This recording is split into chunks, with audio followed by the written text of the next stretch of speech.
Handloom saris అనగానే గుర్తుకొచ్చేవి Savitri handlooms. ఇప్పుడు జూబీ hills లో గొప్ప ప్రారంభం. Hi hello, welcome to Suman TV. నేను మీ రోషన్. దాదాపు 1000 సినిమాల్లో నటించి తనేంటో ప్రూవ్ చేసుకున్న the one and only legendary actress dubbing Janaki garu. So dubbing Janaki గారు నమస్తే. 65 సంవత్సరాల సినిమాల్లో యాక్ట్ చేయడం గొప్ప కాదు, ఇప్పటికీ యాక్ట్ చేయడం అనేది గొప్ప. ఎలా అనిపిస్తుంది జానకమ్మ? డబ్బింగ్లు చెప్పాను, గ్రూప్ డాన్సులు చేశాను, ఎక్కడం కోసం చేశాను తప్ప దీని మీద ఇంట్రెస్ట్ లేదు నాకు ఎప్పుడు. బట్ జానకి గారు రాగానే రెడ్ కార్పెటా, లేకపోతే చాలా మంది చెదిరించుకోవటం, అసహించుకోవటం, నీ మొహం ఇలాగ ఉండాలి, నా మొహం అలాగ ఉండాలి, లేకపోతే నీ చిన్న చిన్న క్యారెక్టర్స్ కూడా పెద్ద పెద్ద హేమీలు, ఈ హీరో పక్కన నేను కూడా హీరోయిన్గా యాక్ట్ చేయాలి, నిలబడాలి, ఏదైతే అదైంది అని చెప్పి ఎప్పుడు ట్రై చేయలేదమ్మా? చాలా మంది క్వశ్చన్ అడుగుతుంటారు నన్ను. ఏ హీరో బాగా అంటే మీకు సపోర్ట్ కానీ లేకపోతే మీరు సపోర్ట్ చేసిన కానీ ఆర్టిస్టులు అంటే ఎవరని చెప్తారమ్మా మగవాళ్ళల్లో? ఎవ్వరూ నాకు సపోర్ట్ చేయలేదు. బట్ పెద్ద పెద్ద స్టార్లకి అమ్మకి చేశారు కదా, ఏ హీరోతో యాక్ట్ చేస్తున్నప్పుడు నా కొడుకులాగా నాకు టచ్ అయింది గుండెకి అనిపించిన హీరో అంటే ఎవరని చెప్తారు మీరు? డబ్బింగ్ జానకి గారు మనకు బాగా కాంపిటీషన్ అవుతున్నారేమో అనుకున్న యాక్టర్స్ లేరా అమ్మా? నిజంగా చెప్పండి. పడి పడి పడి పడి చేసిన ఇదే లేదు.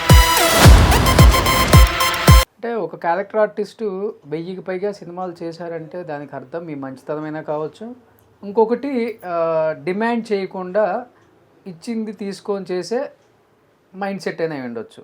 రెండిట్లలో ఎక్కువ ఏది వర్కౌట్ అయింది మీకు ఇన్ని సినిమాలు చేయడానికి? అసలు చెప్తే నవ్వు వస్తూ ఉంటుంది అన్నమాట. సీతాకోక చిలుక హిట్ సినిమాలో అంత పెద్ద క్యారెక్టర్ వేసి ఇచ్చింది ఎంత అనుకుంటున్నారు? 2500 నాకు. చాలా చిన్న వయసులో 13-14 ఏళ్ళకే ప్రేమ పెళ్ళి అనగానే నాన్నగారి ఫీలింగ్ ఏంటి అసలుకి? అదొక సినిమా తీయొచ్చు, అంత పెద్ద గొడవలు అయ్యేవి. ఎస్కేప్ అంతే. క్రిస్టియన్ అనే ఇంటర్ క్యాస్ట్ అనే పోలీస్ స్టేషన్లో ఎక్కి పెద్ద పెద్ద గొడవలు చేశారు. ఎక్కడ పరిచయం మీకు అసలు ఆయన? పెద్దాపురంలో హార్మోనియం వాయించడానికని వచ్చాడు. అక్కడ మీకోసం మంచి ట్యూన్ కట్టుంటారు. ఆర్థికంగా చితికిపోయారు, చివరి రోజుల్లో విడాకులు, 4-5 పెళ్ళిళ్ళు, పిల్లలు వదిలేసిపోవటం, ఎన్నెన్నో చూసాం. ఎందుకు ఆ కష్టం అప్పుడున్న లేడీ యాక్టర్స్ కంటే ఏం చెప్తారు జానకి గారు మీ మాటల్లో? ఎంతో మందిని చూసారు. నీ కొండ మించి ఊడి పడిన వాళ్ళు ఎవరు లేరు, అందరూ కష్టాలు పడిన వాళ్ళు, అందరి కష్టాలు ఉంటాయి. నాటకాలకు వచ్చిన కప్పులు గిప్పులు అన్నీ తాకట్లో పెట్టుకున్నాం. మహానటి సావిత్రమ్మ, ఆమె దానాలు ఒంటి మీద ఉన్నాయి కూడా ఇచ్చేస్తుంటారంట. ఎవరు అడిగినా అంటే చీరలు కూడా తాకట్టు పెట్టి ఆమె దానాలు చేస్తుంటారంట. అంటే ఇవన్నీ విని విని విని విని అసలు ఆమె సినిమా జీవితం ఎలా ఉంటుందో చూద్దామని వెళ్ళిపోయారు ప్రస్థానం. ఈ మేకప్ అది తీసేటప్పుడు మామూలుగా అలవాటు చెప్పుని తీసేస్తారు కదా, గాజులు గీజులు అలా తీసి అలా ఎన్ని పారేసుకుంటారు.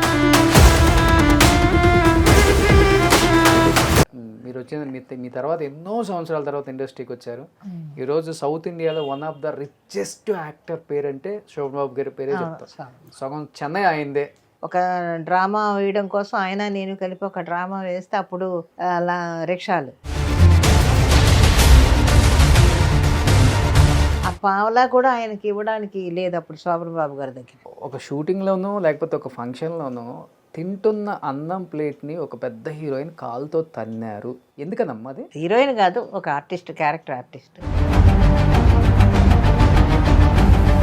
Hi hello, welcome to Suman TV. నేను మీ రోషన్.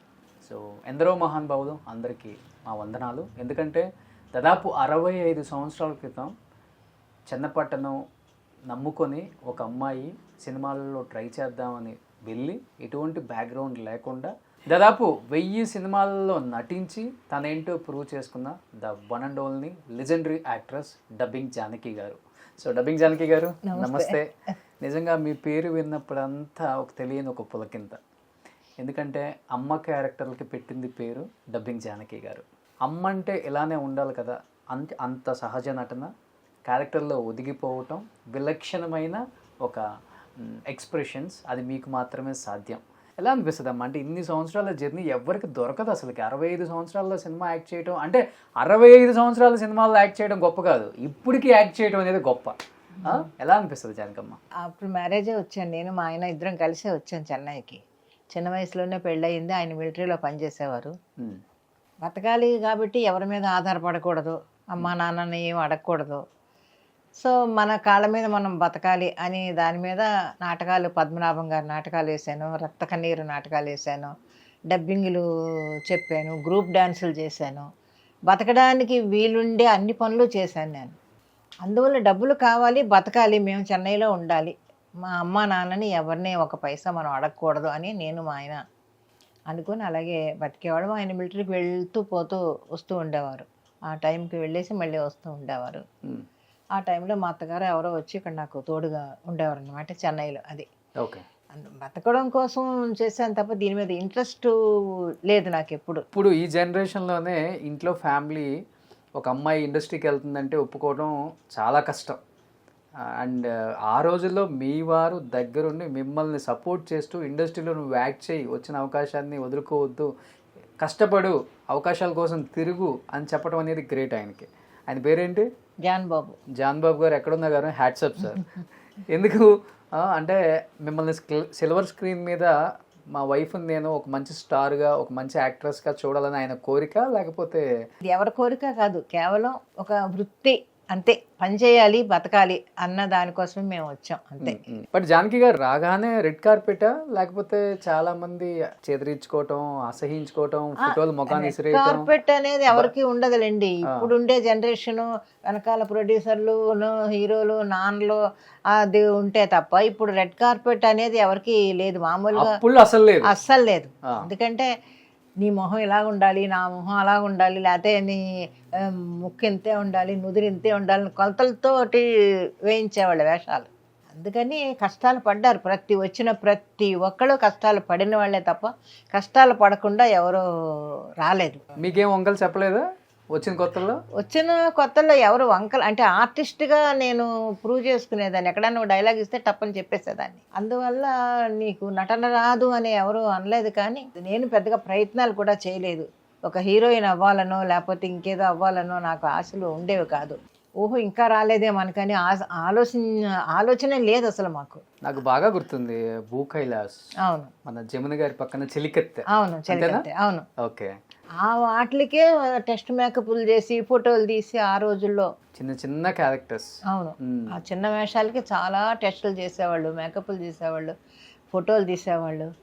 అలా ఉండేది అప్పుడు ఆ రోజుల్లో. బట్ మీరు చేసిన అన్ని క్యారెక్టర్స్ కూడా, చిన్న క్యారెక్టర్స్ కూడా పెద్ద హేమీలు, స్టార్ హీరోయిన్స్గా రాణించిన గొప్ప భామలు అని చెప్పుకోవచ్చు. అందమైన భామలు కూడా. ఎక్కడో ఒక చోట మనకు మైండ్లో గట్టిగా కొట్టిద్ది కదా, ఈ హీరో పక్కన నేను కూడా హీరోయిన్గా యాక్ట్ చేయాలి, నిలబడాలి, ఏదైతే అదైంది అని చెప్పి ఎప్పుడు ట్రై చేయలేదమ్మా? చాలామంది క్వశ్చన్ అడుగుతుంటారు నన్ను. నాకు ముందు అటువంటి ఆలోచన అనేది నా మైండ్లో లేదు. అలాంటి ఆలోచన నేను పెద్ద స్టార్ అవ్వాలనో, లేకపోతే నాతో పాటు వచ్చిన ఆర్టిస్టులు చాలామంది నాకన్నా ముందే మంచి స్టార్లు అయిపోయారు. వాళ్ళని చూసి అసూయ కూడా పడేదాన్ని కాదు నేను. సరే, వాళ్ళ అదృష్టం వాళ్ళు అయ్యారు. ఓకే, మనం బతుకుతున్నాం కదా, ఇండస్ట్రీలోనే ఉన్నాం కదా.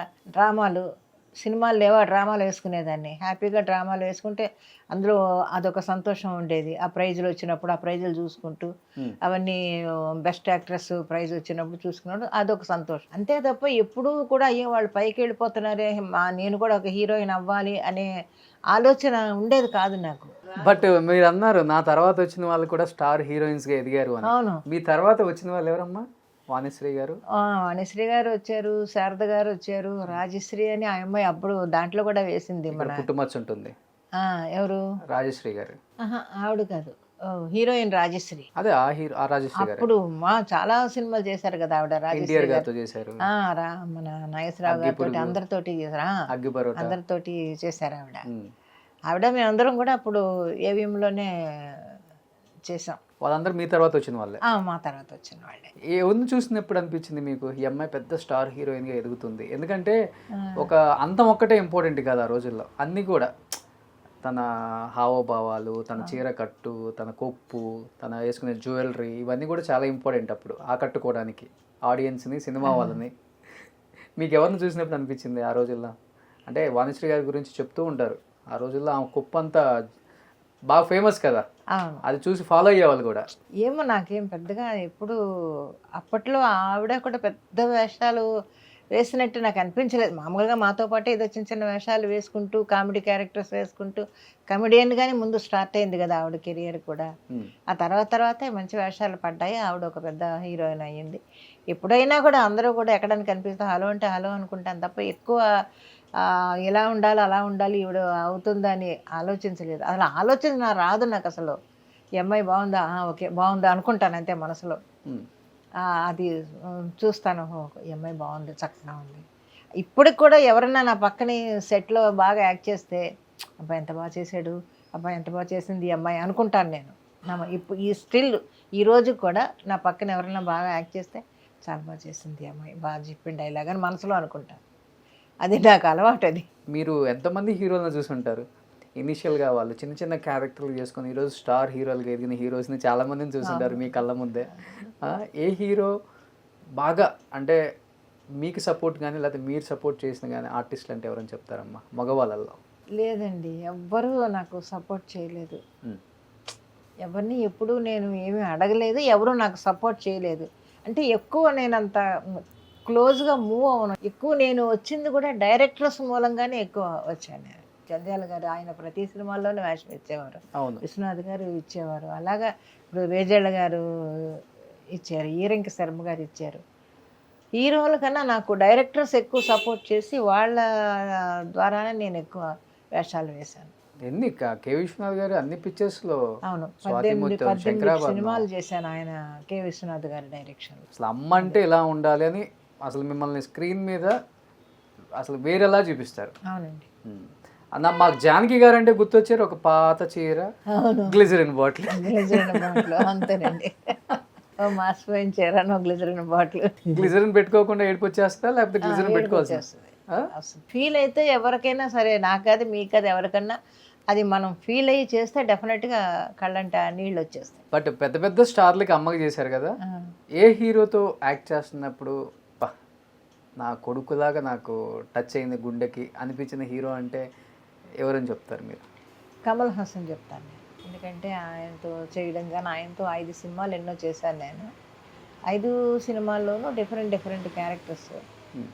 అందువల్ల మనకి అక్కడ క్యారెక్టరు కనిపిస్తుంది తప్ప కమల్ హాసన్ జానకి అనేది కనిపించదు. ఆయన అప్పుల్లో కూడా ఇన్ని వేరియేషన్స్ చేయాలని సెట్లో కూడా ట్రై చేస్తుంటారమ్మా, సకల కళ వల్లభన్ అంటారు. అవునవును, 1-10 సార్లు రిహార్సల్స్ చేసి డైరెక్టర్ తోటి డిస్కస్ చేసి మానిటర్స్ చేసి ఓకే అన్న తర్వాత టేక్ వెళ్తాడు. సో తమిళ్లో అంటే కమల్ హాసన్ గారు అలా కష్టపడతారు, తెలుగులో మీరు చూసిన హీరో అంటే అలా కష్టపడటంలో? ఇప్పుడు చిరంజీవి గారితో చేశాను నేను, మనం చంద్రమోహన్ గారితో చేశాను, అలాగే చాలామంది హీరోలతో చేశాను. కానీ ఎప్పుడు వీళ్ళు కాదు అది అని అనిపించదు నాకు. ఇప్పుడు చిరంజీవి గారితో చేసింది ఆలయ శిఖరం చేసాం తిరుపతిలో ఎక్కడో, మనకి చూస్తే కళనీళ్ళు వచ్చేస్తాయి ఆ సినిమా క్యారెక్టర్ కనుక చూస్తే. అవును, డబ్బింగ్ జానకి గారు మనకు బాగా కాంపిటీషన్ అవుతున్నారు ఏమో అనుకున్న యాక్టర్స్ లేరా నిజంగా చెప్పండి?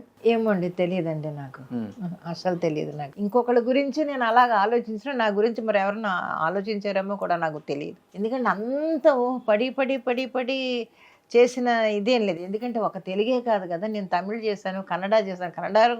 కన్నడ సినిమాలో కూడా చాలా బిజీగా ఉండేదాన్ని. అటు విష్ణువర్ధన్, అంబరీష్, శంకర్ నాగ్, అనంత్ నాగ్ వీళ్ళందరితోటి చేశాను. హిందీ కూడా చేశాను. హిందీలో మన హాత్కడి చేశాను, గోవిందాకు మదర్ క్యారెక్టర్. మలయాళం ఒక కాస్ట్యూమ్ వేసి చూశారు, చూసి తెలుగు ఫేస్ కనపడుతుంది అన్నాడు ప్రొడ్యూసర్. మరి తెలుగు ఫేస్ కనపడడం ఏంటో నాకు అర్థం కాలేదు. ఓకే అండి, మరీ సెక్సీ సినిమాలు కదా ఆ రోజుల్లో తీసేవాళ్ళు, మలయాళం అంటేనే ఒకలాగా ఉండేది కదా. అందుకని వద్దండమే చాలా హ్యాపీ అనిపించింది నాకు. కానీ మీరు అన్నారు ఒక మాట, డాన్సర్గా కూడా చేయాల్సి వచ్చింది నేను ఒకనొక టైంలో, ఇబ్బందులు పడాల్సి వచ్చింది అన్నారు కదా, ఎలాంటి టైంలో డాన్సర్గా చేయాల్సి వచ్చింది అసలు మీరు? డాన్సర్గా అంటే గ్రూప్ డ్యాన్స్లో చేశాను. గ్రూప్ డ్యాన్స్ చేసేటప్పుడు నేను ఇంకా చాలామంది ఆర్టిస్టులు ఉన్నారు, ఇప్పుడు అందరూ బాగా ఓల్డ్ ఏజ్ అయిపోయారు. ఆవిడైతే లేరు, మన శ్రీదేవి మదర్, ఆవిడ కూడా గ్రూప్ డాన్సర్ చేశారు. శ్రీదేవి గారు మదర్, మీ అందరూ గ్రూప్ డాన్సర్స్ చేసేవాళ్ళు. ఇండస్ట్రీకి వచ్చిన కొత్తల్లోనే మనకి ఏది దొరికితే అది, ఒక డైలాగ్ ఉండే వేషం, ఒక సీన్, ఓకే వచ్చి వేస్తాను, లేదు డ్రామా ఉంది ఆ టైంలో, ఓకే వస్తాను, డ్రామాకి వెళ్ళిపోయేదాన్ని. అంటే ఒక క్యారెక్టర్ ఆర్టిస్టు 1000కి పైగా సినిమాలు చేశారంటే దానికి అర్థం మీ మంచితనమైనా కావచ్చు, ఇంకొకటి డిమాండ్ చేయకుండా ఇచ్చింది తీసుకొని చేసే మైండ్ సెట్ అయినా ఉండొచ్చు. రెండిట్లలో ఎక్కువ ఏది వర్కౌట్ అయింది మీకు ఇన్ని సినిమాలు చేయడానికి? అప్పట్లో డబ్బులు చాలా తక్కువ కదండి ఆ రోజుల్లో. అవును అమౌంట్లు చాలా తక్కువ. అవును. అసలు చెప్తే నవ్వు వస్తూ ఉంటుంది అన్నమాట. సీతాకోక చిలుక భారతీరాజా గారు డైరెక్షన్లో, ఏడుద నాగేశ్వరరావు గారు ప్రొడ్యూసరు, అంత పెద్ద సినిమా, అంత హిట్ సినిమాలో అంత పెద్ద క్యారెక్టర్ వేసి ఇచ్చింది ఎంత అనుకుంటున్నారు? 2500 నాకు.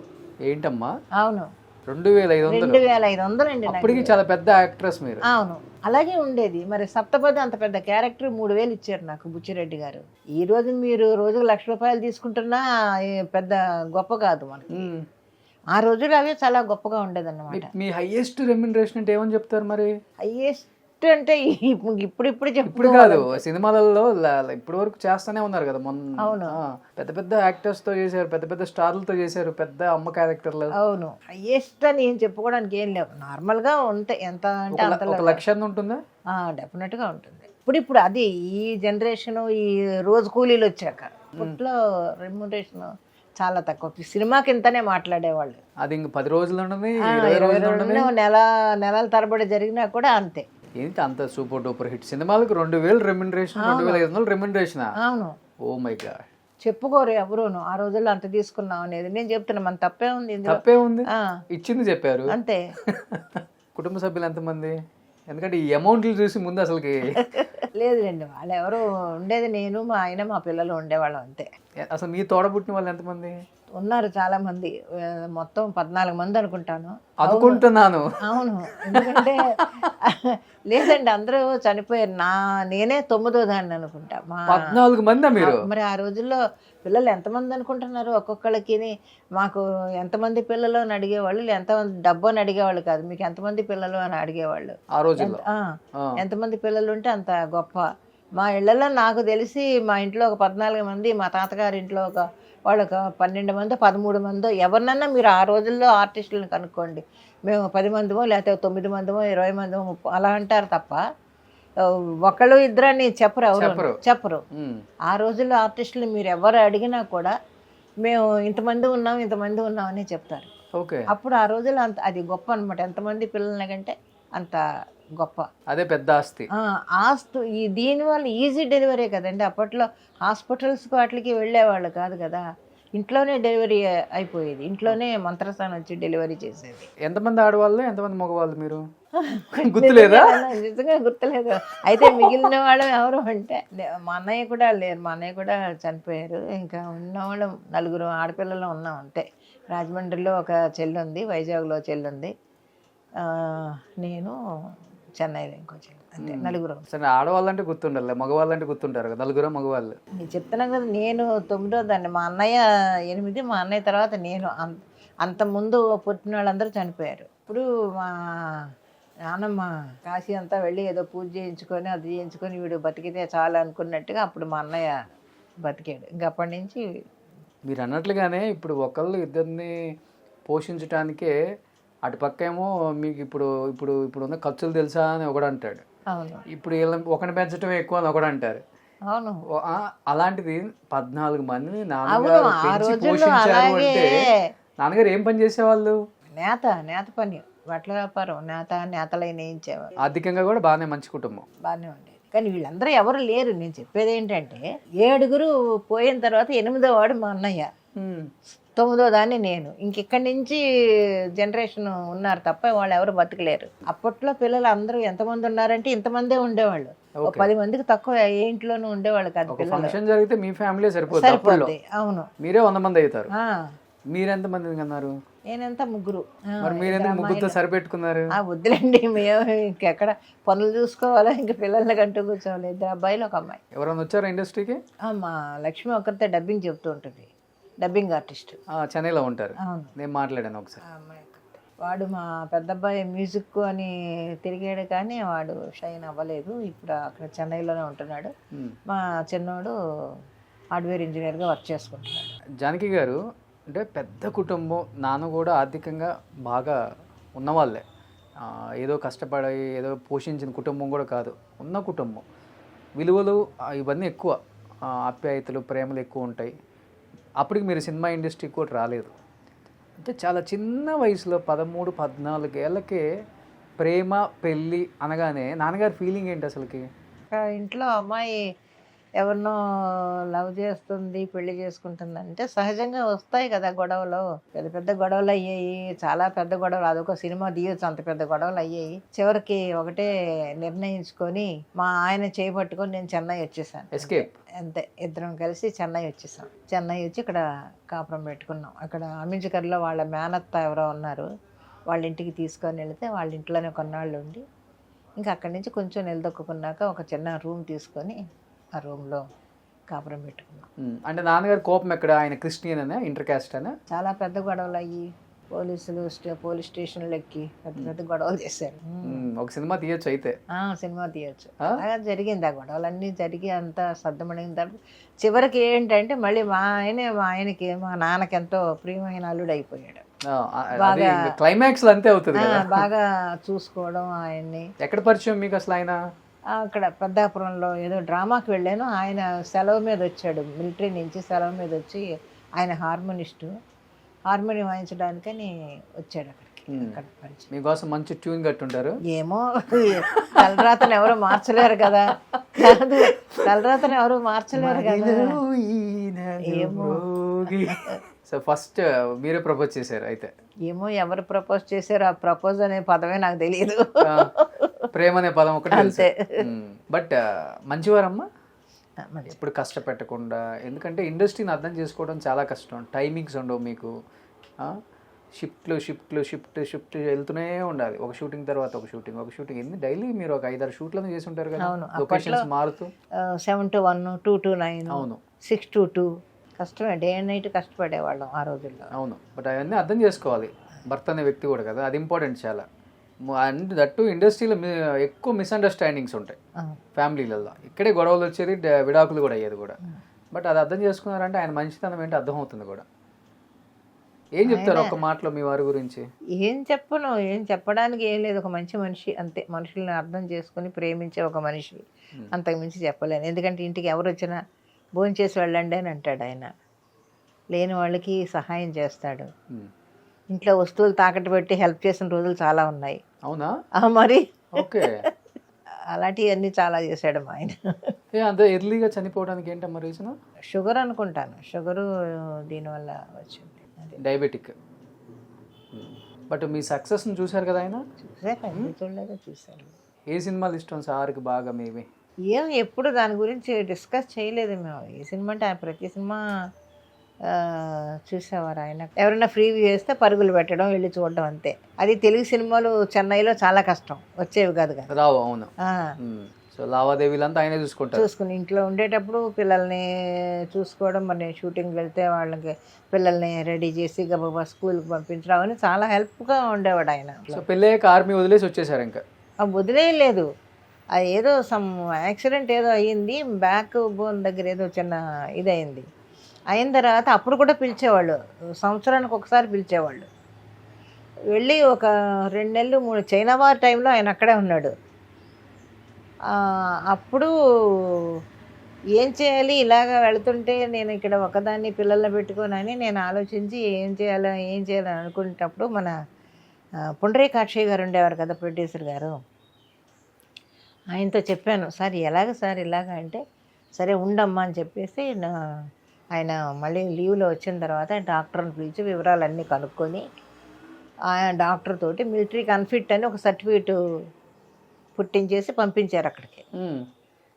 దాంతో వాళ్ళు ఇది చేసేసారు. ఓకే, అది రిలీజ్ చేసేసారు. అక్కడి నుంచి వెళ్ళడం మానేసి ఇక్కడ ఒక సినిమాకి ఏదో మ్యూజిక్ కూడా చేశాడు. మ్యూజిక్ డైరెక్టర్ కూడా? ఓకే, అన్నీ చేశారు. అన్ని విద్యల్లోనూ ఉన్నాం మేము అందరం.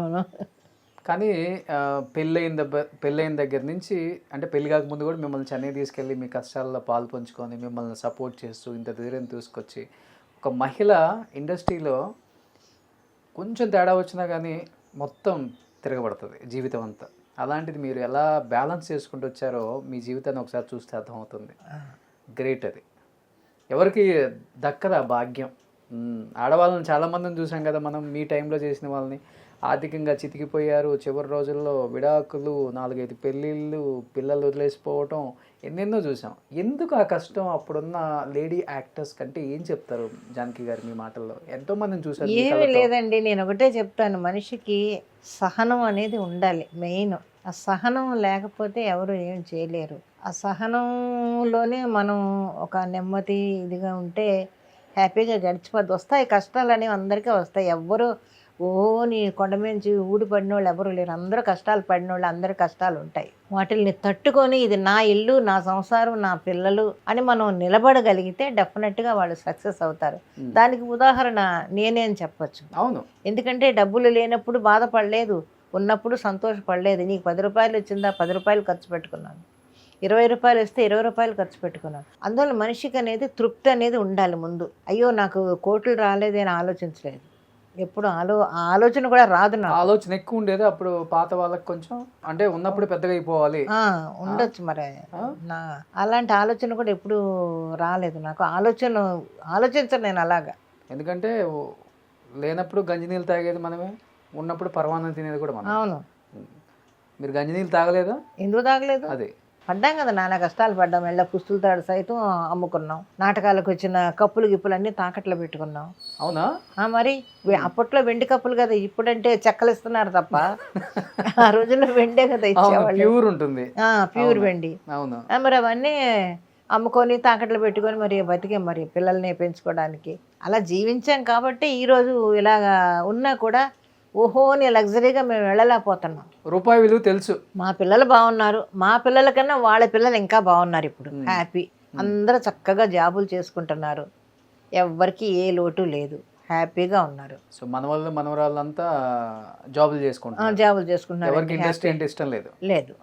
But me column lady actors చాలా మంది చెడు వ్యసనాలకి వెంటనే అలవాటు పడిపోతారు. మందు, ప్యాకాట చాలా చూసుంటారు మీ కళ్ళతో కూడా.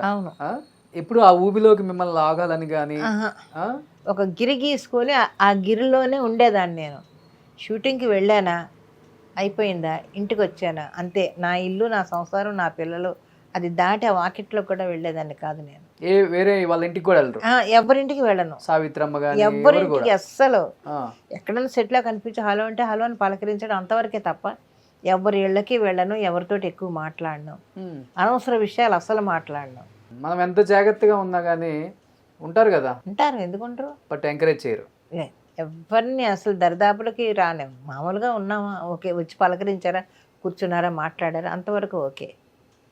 దానికి మించి మాట్లాడితే అప్పుడు మనం ఎదురు తిరగడమే తప్ప ఎందుకు మనం లేనిపోయినని కల్పించుకోవడం అని అనుకుంటాను. కోపస్తులా మీరు?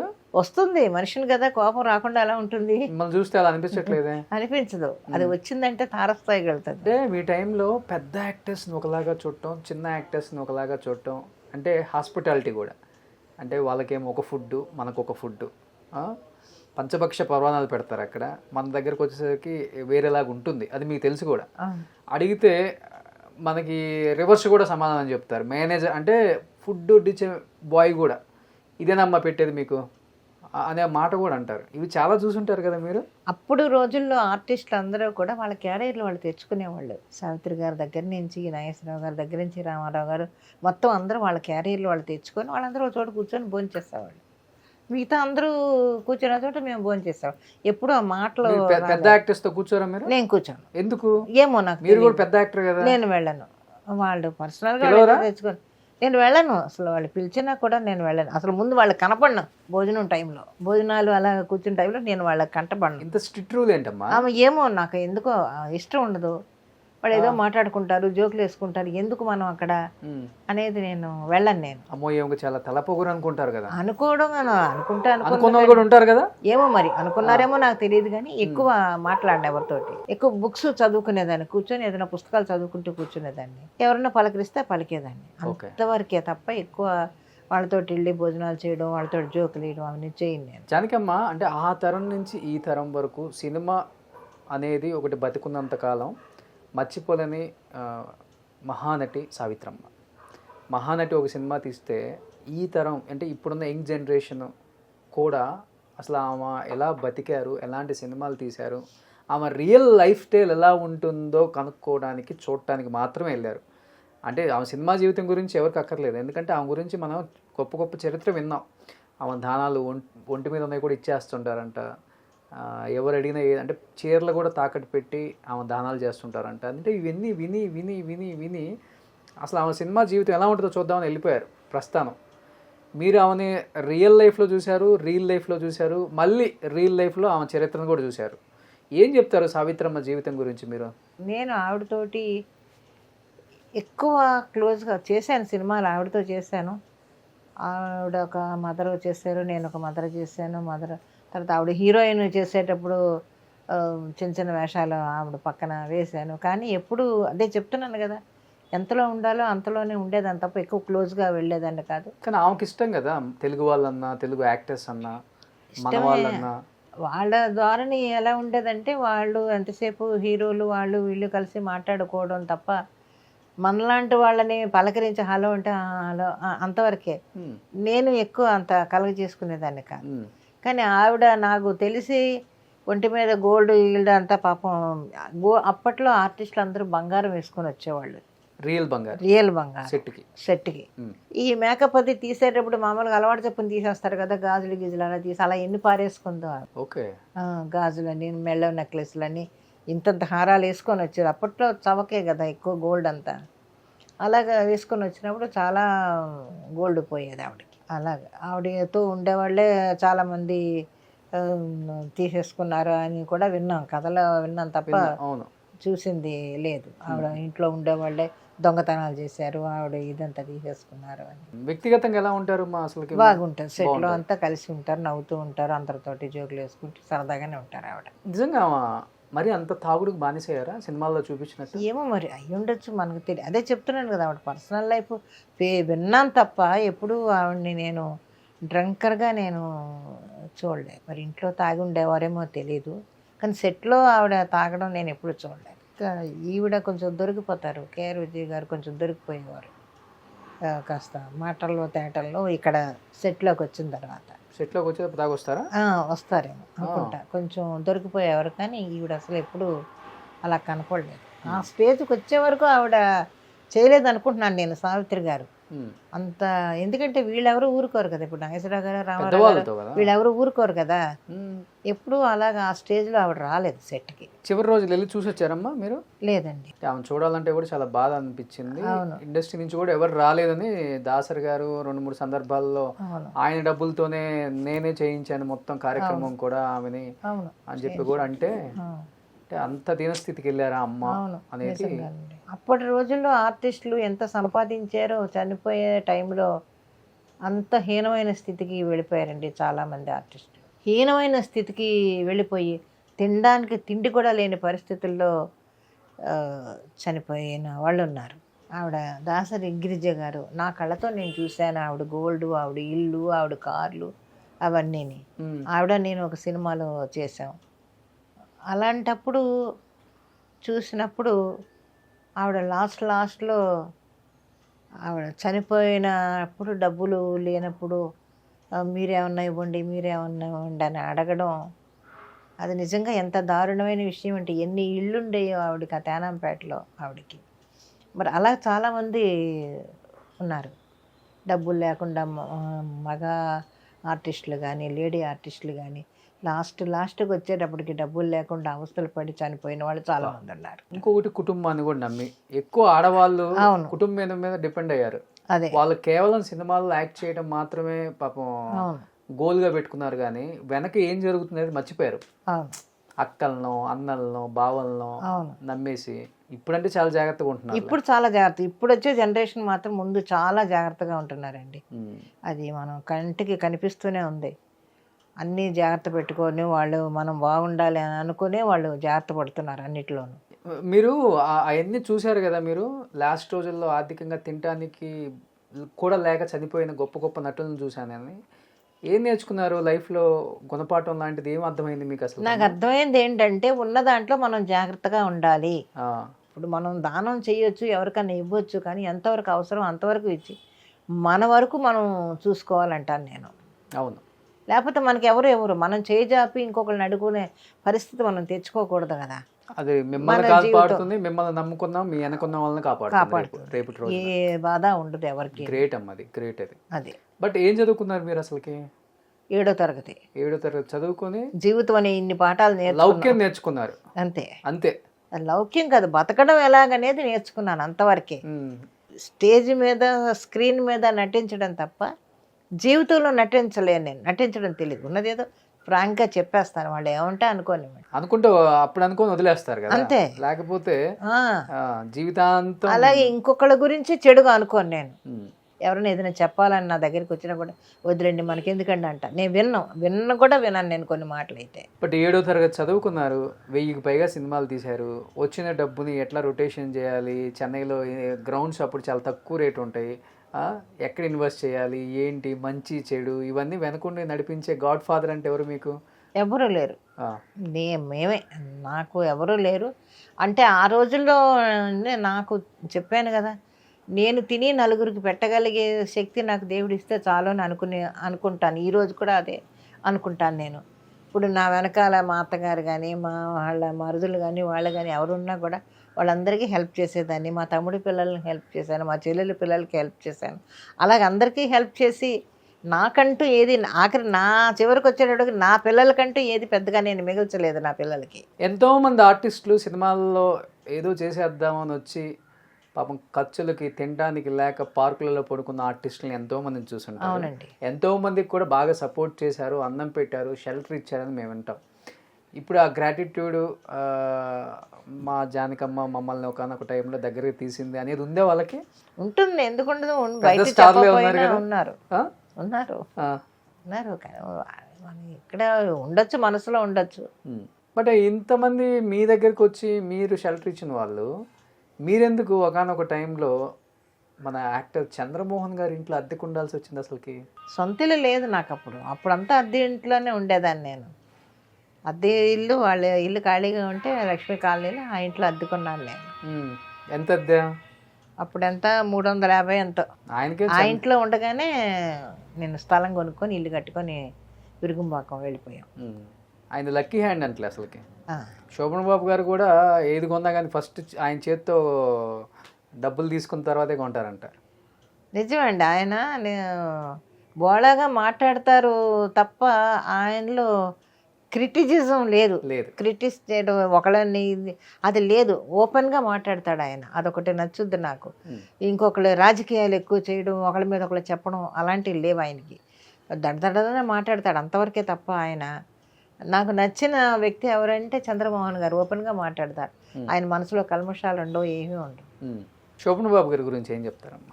ఆయన సైలెంట్గా ఉంటారు. అవును, చేశాను. ఆయన సైలెంట్గా ఉంటారు, హ్యాపీగా ఉండేవారు. సెట్లో ఉన్నంత వరకు హ్యాపీగా ఉండేవారు. సెట్లో వెళ్తే ఎవరి దారి వాళ్ళదే. ఆయన కూడా బాగుంటారు. మీరు వచ్చిన మీ తర్వాత ఎన్నో సంవత్సరాల తర్వాత ఇండస్ట్రీకి వచ్చారు. ఈరోజు సౌత్ ఇండియాలో one of the richest actor పేరంటే శోభన్ బాబు గారి పేరే చెప్తారు. సగం చెన్నై అయిందే. అవునండి. ఒకరోజు అయితే ఒక డ్రామా వేయడం కోసం ఆయన నేను కలిపి ఒక డ్రామా వేస్తే అప్పుడు ఈ సైకిల్ రిక్షాలు కూడా లేవు, లాగుడు రిక్షాలు, రిక్షాలు. ఆ దాంట్లో వాళ్ళ ఇంటికి నేను రిహార్సల్స్ కని వెళితే అప్పుడెంత పావలా, ఆ పావలా కూడా ఆయనకి ఇవ్వడానికి లేదు అప్పుడు శోభన్ బాబు గారి దగ్గర. మరి అలాంటి పరిస్థితుల్లో మేము వెళ్ళి రిహార్సల్స్ చేసి నాటకాలు వేసాము ఆ రోజుల్లో. అలా చెప్తున్నాం. మరి అలాంటి ఆయన ఒక అంత ఉన్నతమైన స్థితికి ఎదిగేయడం అంటే చెప్తున్నాను, వాళ్ళ మంచితనం కానీ వాళ్ళ ప్రవర్తన కానీ వాళ్ళ ఇది కానీ అప్పట్లో ఆర్టిస్టులు అలా ఉన్నారు. పావలా అయిన పరిస్థితిలో ఉండి ఈ రోజు చెన్నై సగం చెన్నైకి ఉన్నారు కదా. మీకు జాగ్రత్తలు చెప్తారా ఒక మంచి అమ్మగా, ఒక అక్కగా? లేదండి, అంత క్లోజ్గా ఎప్పుడు లేదండి. ఎప్పుడు స్టేజ్ అదే చెప్తున్నాను కదా, ఎంతవరకు అవసరం అంతవరకే మాట్లాడేదాన్ని. ఆ రిహార్సల్స్ అయిపోయా ఓకే సార్ నేను వస్తాను వెళ్ళిపోయేదాన్ని అంతే, అంతవరకు. అప్పటికి ఆయన పెద్ద స్టార్ కాదు కాబట్టి మామూలుగానే ఉండేవాడు ఆయన. ఇప్పుడు పెద్ద స్టార్లు ఎవరు కాదు మీరు వచ్చినప్పుడు. భయంగా ఉండేవాళ్ళ జానకి గారి సెట్ లో ఉంటే అదేం లేదు. అమ్మో ఏమో సింగిల్ టేక్ లో చేస్తారు, టక డ్రామా ఏమో డ్రామాలు చేసిన ఎక్స్పీరియన్స్ బాగుంది, అదేం లేదు. మనం టేకులు తినాల్సి వస్తుంది ఏమో అమ్మకాడ. ఊరికే సరదాగా జోకులు వేసుకుంటూ ఉండేవారు సెట్ లో వరకు. భయంగా ఉంటారు కదా కొంతమంది యాక్టర్స్ మీరంటే. ఏమో తెలియదు, ఉందేమో మరి, అది ఇప్పుడు కనపడలేదు. ఎక్స్పీరియన్స్ ఏమో. ఇప్పుడు వచ్చి 65 సంవత్సరాలు అయిపోయింది ఒకటండి నేనేం చెప్తానంటే, మనం అలాగ ఆలోచించుకొని ఆ దృష్టితో చూస్తే అవతల వాళ్ళు కూడా మనకి ఎలా ఉన్నారని అర్థమవుతుంది. మనకు ఆలోచన లేనప్పుడు అవతల వాళ్ళు ఎలా ఉన్నారని కూడా మనకు రాదు, అసలు ఆలోచనే రాదు. క్యారెక్టర్ ఆర్టిస్టులలో బాగా క్లోజ్గా, అంటే క్లోజ్గా ఇన్ ద సెన్స్ సెటిల్ అయినా కానీ మన మనిషి, నా మనిషి, మన కష్ట సుఖాలు కూడా షేర్ చేసుకోవచ్చు, ఒక అక్కగా ఒక చెల్లిగా భావించే ఆర్టిస్టులు అంటే ఎవరని చెప్తారు మీరు? చాలామంది ఉన్నారు మీ టైంలో ఉన్న అమ్మలు. చాలామంది ఉన్నారండి, అందరూ ఇష్టంగానే ఉండేవాళ్ళం. మేము అందరం ఒకలాగే. కృష్ణవేణి గారు ఉన్నారు. అవును, అందరితోటి ఆవిడ అత్తిల్ లక్ష్మి గారు, మేము అందరం కూడా, ఆవిడ ఝాన్సీ గారు, అందరం ఒకే చోట ఉండి హ్యాపీగా మాట్లాడుకుంటూ ఉండేవాళ్ళం అంతవరకే. షాపింగ్లు బాగా చేస్తుంటారా? చేయను. ఇప్పుడు ఇంతమంది డైరెక్టర్స్తో చేశారు కదా, విశ్వనాథ్ గారితో ఎక్కువ సినిమాలు తీశారు. ఒకనొక టైంలో చాలామందికి ఏమొచ్చిందంటే బయట మీరు బ్రాహ్మణ్ అనుకున్నారు. ఈ క్యాస్ట్ అనేది మీకు ప్లస్సా మైనసా? ఎందుకంటే ఆ రోజులు ఎక్కువ క్యాస్ట్ ఫీలింగ్ బాగా ఎక్కువ ఇండస్ట్రీలో. అంటే ఇప్పుడు ఎవరు అడగలేదు నన్ను, మీరు ఎవరు ఏంటనేది ఎవరు ఇంతవరకు నన్ను అడగలేదు అసలు. మరి ఆయన బ్రాహ్మణులు అని నన్ను అనుకుంటే మరి అది ఆయన పొరపాటు. ఆయన ఎప్పుడూ నన్ను అలా అనుకోలేదు, నేను అలాగా ఫీల్ అవ్వలేదు. కాకపోతే క్యారెక్టర్స్ అలాగా పడ్డాయి అంతే, ఎక్కువ బ్రాహ్మణ క్యారెక్టర్స్ ఎక్కువ పడ్డాయి నాకు. అడిగితే చెప్తాను, ధైర్యంగా చెప్తాను, నేను క్రిస్టియన్ నేను చెప్తాను. నేను సో మీ వారి కులం చెప్పుకుంటారు? చెప్తాను, ఆ కులమే చెప్తాను. ఎందుకంటే మా ఇంట్లో మా పిల్లల పెళ్ళిళ్ళు అందరూ కూడా చర్చిల్లోనే జరుగుతాయి. అందుకని మీరు అంతే, కన్వర్టెడ్ అయిపోయాను. బాప్టిజం తీసుకున్నాను, కన్వర్టెడ్ అయిపోయాను. మా ఇంట్లో ఫంక్షన్స్ అన్నీ కూడా ఇవే జరుగుతాయి. ఇప్పుడు మిమ్మల్ని ఇన్ని క్యారెక్టర్లలో అమ్మగా అలా చూసిన వాళ్ళు ఒకసారిగా జంబలకడి పంపలో కోటా శ్రీనివాసరావు గారి వైఫ్గా చూడాల్సి వచ్చింది. ఆ సినిమా ఇప్పుడు చూస్తుంటే కూడా నవ్వులేమ్మా. ఆ క్యారెక్టర్ చేసేటప్పుడు మీ ఫీలింగ్ ఏంటమ్మా అసలుకి? కొంచెం భయపడ్డాను. అప్పుడు మామూలుగా సాఫ్ట్ వేషాలు వేసే టైంలో ఆ క్యారెక్టర్ అనగానే కొంచెం భయపడ్డాను నేను. అదే డైరెక్టర్ గారితో అంటే నీకెందుకు, నేను చెప్తున్నాను కదా నువ్వు వెయ్యి అన్నాడు ఆయన, ఈవివి గారు. సరే వేశాను. కొంచెం భయంగానే ఉండేది. మొత్తానికి రిలీజ్ అయిన తర్వాత రెస్పాన్స్ నా మీద ఇది ఏం పడలేదు, యాంటీగా ఏం రాలేదు. అందువల్ల హ్యాపీగా ఉందన్నమాట. కానీ ఇప్పటికీ ఆ సినిమా చూసిన వాళ్ళందరూ హ్యాపీగా నవ్వుకుంటూ ఆ క్యారెక్టర్ గురించి మాట్లాడుతుంటే ఎంత ఆలోచిస్తే ఆ క్యారెక్టర్ నాకు ఇచ్చుంటాడా ఈయన అని అనుకున్నాను. బట్ ఆ సినిమా తర్వాత మీలో ఎంత కామెడీ యాంగిల్ ఉందా అనేది ఆ సినిమా చూస్తే తెలిసిపోయింది. తర్వాత డైరెక్టర్స్ ఎందుకు కంటిన్యూ చేయలేదు మళ్ళీ? ఇంకా ఏమో చెప్పాను కదా, నా మొహం చూడగానే ముందు ఒక మాసిపోయిన చీరాను గ్లేజర్ అని మాటలు వస్తుందని. కాస్ట్యూమ్స్ కూడా పెద్ద అక్కర్లేదు మనకి. అక్కర్లేదు. జీవితంలో కొన్ని మనం వద్దనుకున్న వస్తుంటాయి కదా, నిజంగా ఆ మాసిపోయిన చీర గ్లిజర్ వాళ్ళే కదా మీరు ఇన్ని సినిమాలు చేసింది. అవును.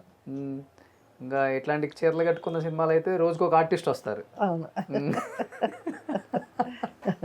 బట్ మీ రియల్ క్యారెక్టర్ కావచ్చు, లేకపోతే సినిమాల్లో చేసే క్యారెక్టర్స్కి భిన్నంగా ఉండే గయ్యాల క్యారెక్టర్స్ చేయాల్సి వచ్చినప్పుడు దాన్ని పండించగలిగారా? లేకపోతే? చేశానండి.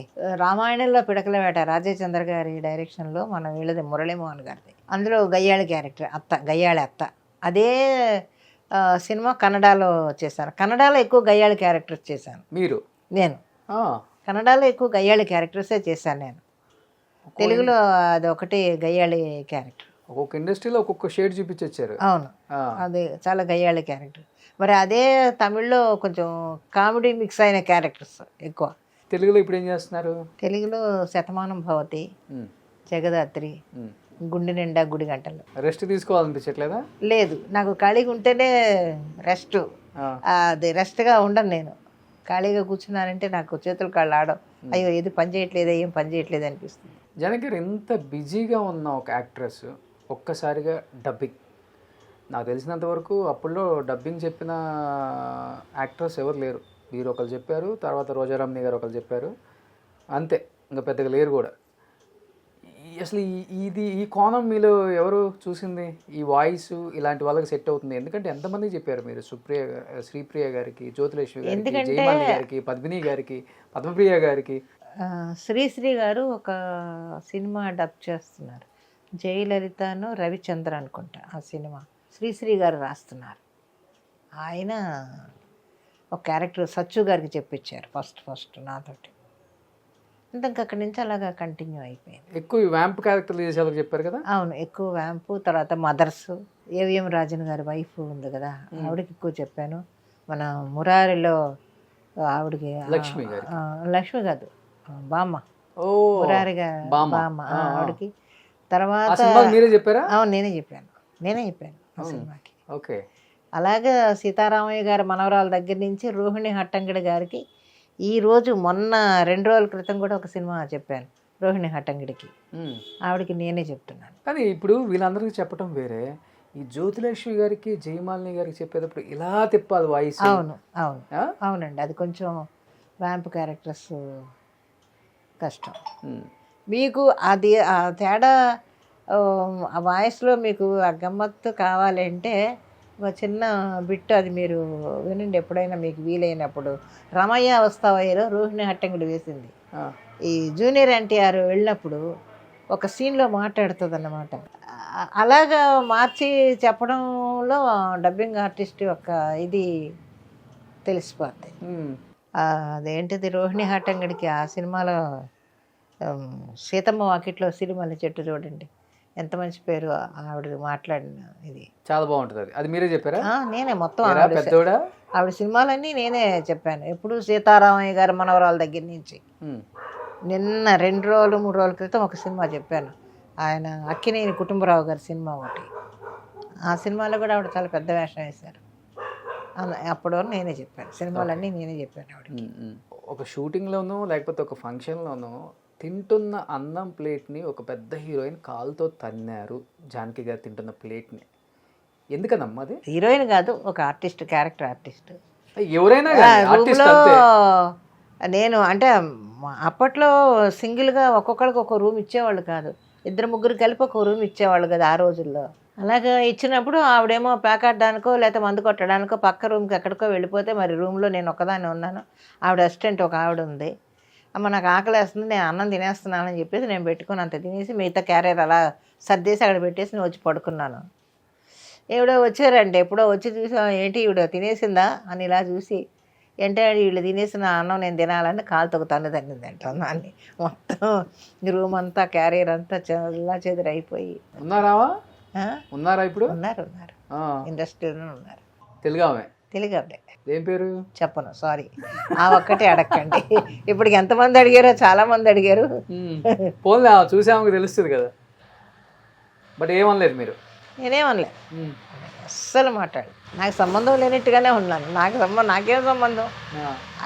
3 కలిపి క్యారియర్ పెట్టారు, నాకు ఆకలి వేసింది, నేను పెట్టుకొని తినేసి పడుకున్నాను. ఆవిడ ఏం చేసుకుంటే నాకెందుకు, నాకు అనవసరం కదా.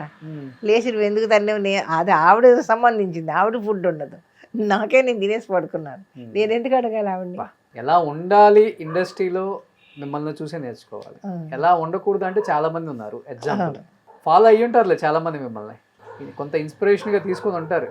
ఇలా ఉంటే చాలా బెస్ట్. మనకి చేసిన వరకు చేసినా, సంపాదించిన వరకు సంపాదించినా ఒక సాటిస్ఫాక్షన్, ఒక సెల్ఫ్ రెస్పెక్ట్ అంటారు కదా, అది మీకు చాలా ఎక్కువ. గ్రేట్ అమ్మా. అలా ఉండబట్టే మీరు ఇన్ని సంవత్సరాలైనా ఇండస్ట్రీలో ఉన్నారు. అవును, నిజంగా. అది మొత్తం ఇక్కడైతే 3 సీరియళ్ళు. తమిళ్లో లేవండి, తమిళ్ పరుగులు పెట్టలేకపోతున్నాను. అటు ఇటు ఇంకా పరుగులు పెట్టలేక ఒకటి వదిలేసాను. తమిళ్ జెమినీకి, అదే సన్కి వస్తే వదిలేసాను, నేనే చేయలేనండి, సారీ ఏమనుకోవద్దని చెప్పేసి. ఇక్కడ ఈ చాలని అంతే. అందరితో చేశారు కదమ్మా, మీ మాటల్లో చెప్తే చాలా హ్యాపీగా ఫీల్ అవుతారు ఇప్పుడున్న ఫ్యాన్స్ కూడా. పాపం చిరంజీవి గారు అంటే ఏం చెప్తారు ఒక మాటలో? అందరం కలిసి పనిచేసేవాళ్ళం, కలిసి నవ్వుకునేవాళ్ళం. నేను కలిపి ఒక సినిమాలో నేను హీరోయిన్కి డబ్బింగ్ చెప్తుంటే ఆయన చెప్పుకోవడానికి వచ్చినప్పుడు అలా సరదాగా ఉండేవాళ్ళం అంతే. అప్పట్లో కుక్క కాటుకు చెప్పుదెబ్బ అనే సినిమాలో ఆయన ఒక విలన్ వేస్తే, నేను ఒక క్యారెక్టర్ వేస్తే, ఆ రకంగా క్యారెక్టర్స్ అప్పట్లో ఉన్నప్పుడు సరదాగా హ్యాపీగా ఉండేవాళ్ళం. తర్వాత ఆయన మెగాస్టార్ అయిన తర్వాత ఆయన పడే కష్టం చూసి ఎప్పటికైనా ఒక పెద్ద స్టార్ అవుతారని, వాళ్ళ టాలెంట్ చూసి ఓకే బాగా చేస్తున్నాడు అని అనుకుంటాను తప్ప అంతకు మించి ఆలోచన వచ్చేది కాదు నాకు. అలా మన కళ్ళ ముందు ఆయన ఎంతో ఎదిగారు, ఆయన హ్యాపీగా. ఎప్పుడైనా కనిపిస్తే పలకరిస్తారో, నేను పలకరిస్తాను, అంతవరకు. మామూలుగా సపోర్టింగ్ చేసే ఆర్టిస్టులతో మంచి మర్యాద అంతే. సో బాలకృష్ణ గారు అంటే ఆయన కూడా అంతే. ఆయన కూడా మొన్న కూడా రీసెంట్గా భగవంత్ కేసరి చేశాను. చాలా ఇదిగా ఉంటాడు ఆయన. ఆయనకి టెక్నీషియన్స్ పాత ఆర్టిస్టులు అంటే చాలా గౌరవం. అవునండి, చాలా ఇది.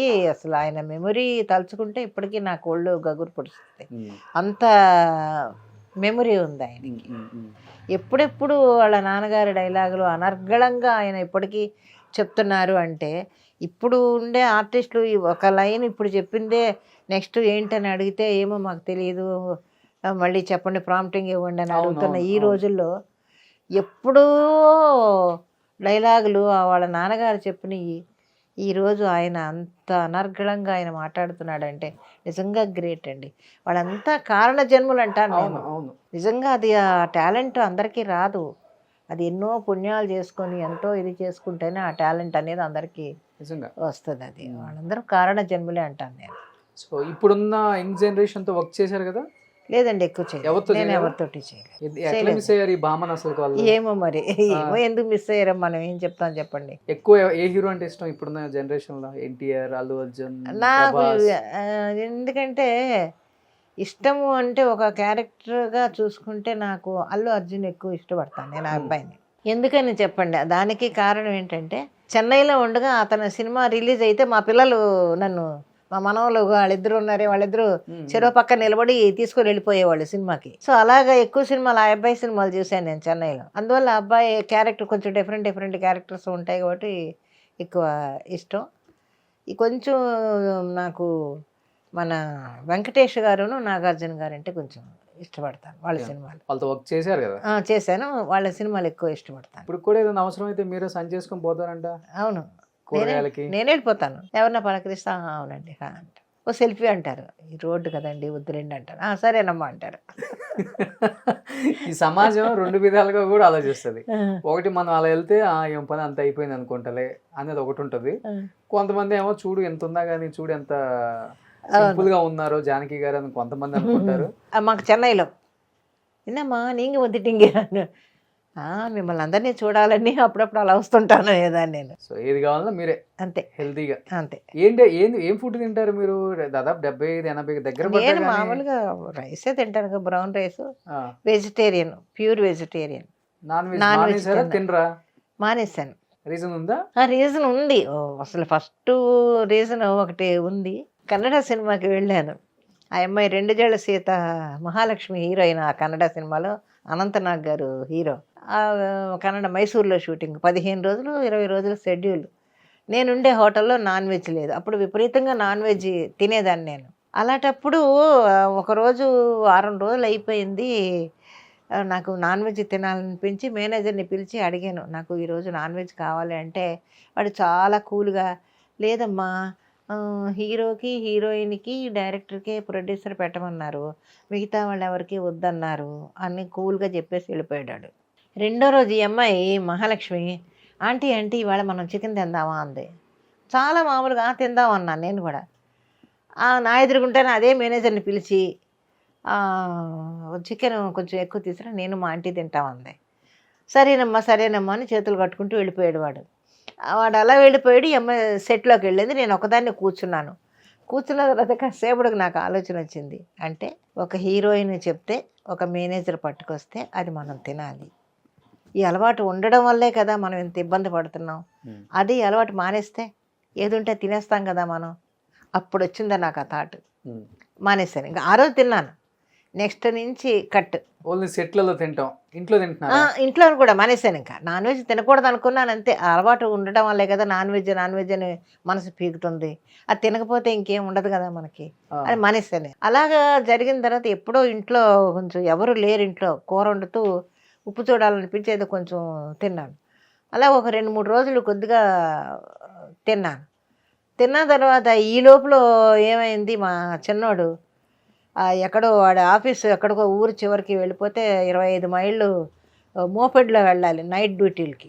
25 మైళ్ళు వెళ్ళాలి, 25 మైళ్ళు రావాలి వాడు. నేను ఉద్యోగం మానేస్తానని ఎగురుతున్నాడు ఇంట్లో మావాడు. మా ఇంట్లో మా పెద్దవాడుని మా లక్ష్మి ఇద్దరు, ఒరే వద్దురా జాబ్ మానేస్తే ఎలాగరా నువ్వు అదేనే వాళ్ళు అంటున్నారు. ఇవన్నీ వింటూనే ఉన్నాను, నేను కామ్గా ఉన్నాను. ఒకరోజు ఎప్పుడో ఫైన్ మార్నింగ్ నేను రిజైన్ చేసి వచ్చేసాను. ఎవడెళ్తాడు అంత దూరం, చలి, నైట్ డ్యూటీలు ఎక్కువైపోతున్నాయి అని చెప్పేసి మానేశాను. కరెక్ట్గా అదే టైంలో నేను బెంగళూరు షూటింగ్కి వెళ్ళాను. బెంగళూరు షూటింగ్కి వెళ్తే పక్కనే ఒక శివాజీ నగర్ అని అక్కడ ఒక చర్చ్ ఉంది. ఆ చర్చ్కి వెళ్తాను నేను. ఆ చర్చిలో ప్రేయర్ చేసుకుంటూ అనుకున్నాను అనమాట. కరెక్ట్గా ఒక జనవరి 1 అనుకుంటాను ఆ రోజు. జనవరి 1కి వెళ్ళాను, ప్రేయర్ చేసుకుంటున్నాను. ఇంకొక వారం రోజుల్లో నా చిన్న కొడుక్కి జాబ్ వస్తే నేను ఇంకా జీవితాంతం నాన్ వెజ్ తిన్నాను, అన్నం కూడా నేను తిన్నా అనుకొని ప్రేయర్ చేసుకున్నాను. మీరు నమ్మండి నమ్మకండి, వితిన్ 1 వీక్లో వాడికి ఇప్పుడు అప్పటి నుంచి ఈ రోజు వరకు అదే జాబ్ చేస్తున్నాడు. వాడు శాలరీ మీద శాలరీ పెరుగుతూనే ఉంది. వాడు పొజిషన్ మారింది, అదే కంపెనీలో ఉన్నాడు మా చిన్నబాబు. ఇంకా ఆ రోజు నుంచి మానేశాను. అన్నం కూడా తినేదాన్ని కాదు, ఫ్రూట్స్ తినేదాన్ని మధ్యాహ్నం పూట. ఇంకా తర్వాత మొన్న రీసెంట్గా ఒక 2 సంవత్సరాలు 3 సంవత్సరాలు అప్పుడు ఇంకా స్టామినా సరిపోవటం లేదు, ఇంకా అన్నం తినకపోతే డాక్టర్లు కూడా తిట్టారని ఇంకా అప్పుడు ఇంకా నాన్ వెజ్, అసలు నాన్ వెజ్ లేదు, ఇంకా వెజ్ మాత్రం ఏదో అంత అన్నం తింటాను అనమాట. లేదంటే పళ్ళతోటే ఫ్రూట్స్ అలాగే అందుకే ఇలానే ఉండిపోయారు మీరు. గడిపేశాను. ఇప్పుడు మన అంజలీదేవి గారు మీకు చుట్టాలా? లేదండి, చుట్టాలి. ఊరు, ఒక ఊరు. ఓకే, మా పెద్దాపురం అంతే. సో మీరు ముందు వచ్చారా ఆమె ముందు వచ్చారా? ఆవిడ ఎప్పుడో వచ్చారు. ఆవిడ హీరోయిన్ అయిపోయిన తర్వాత మా ఊరు వచ్చారు ఆవిడ. కలుసుకునే వాళ్ళ మరి ఒక ఊరు వాళ్ళనే? లేదండి, చెన్నైలో కూడా ఎప్పుడు లేదు. షూటింగ్లో కలిస్తే హలో అంటే హలో అంటారు. సో ఎవ్వరు సపోర్ట్ లేదు, లేదు. వచ్చిన క్యారెక్టర్లు చేసుకుంటూ దేవుడు ఒక్కడే సపోర్ట్ నాకు. ఇలా ఉండి సక్సెస్ అవ్వడం చాలా చాలా కష్టం. మీరు అయ్యి ప్రూవ్ చేశారు. సో మీరే చాలా మందికి ఇన్స్పిరేషన్ కూడా ఇండస్ట్రీలో ఒకటి చెప్పాలంటే ఒక రకంగా. బట్ ఇలాంటి క్యారెక్టర్లు చేయటం ఎవరి వల్ల కాదు, సాధ్యం కాదు కూడా. ఎందుకంటే ఆ రోజుల్లో కూడా ఒక క్యారెక్టర్కి మార్చిపోయిన చీర అన్నిటికంటే ఎవరు ఒప్పుకోరు కూడా. నేను గ్లామర్గా కనపడాలి కదా, నాకు లిప్స్టిక్ వేయాలి కదా, నేను హీల్స్ వేసుకోవాలి కదా, నాకు పట్టు చీర కాదా, ఇలా ఉండేది.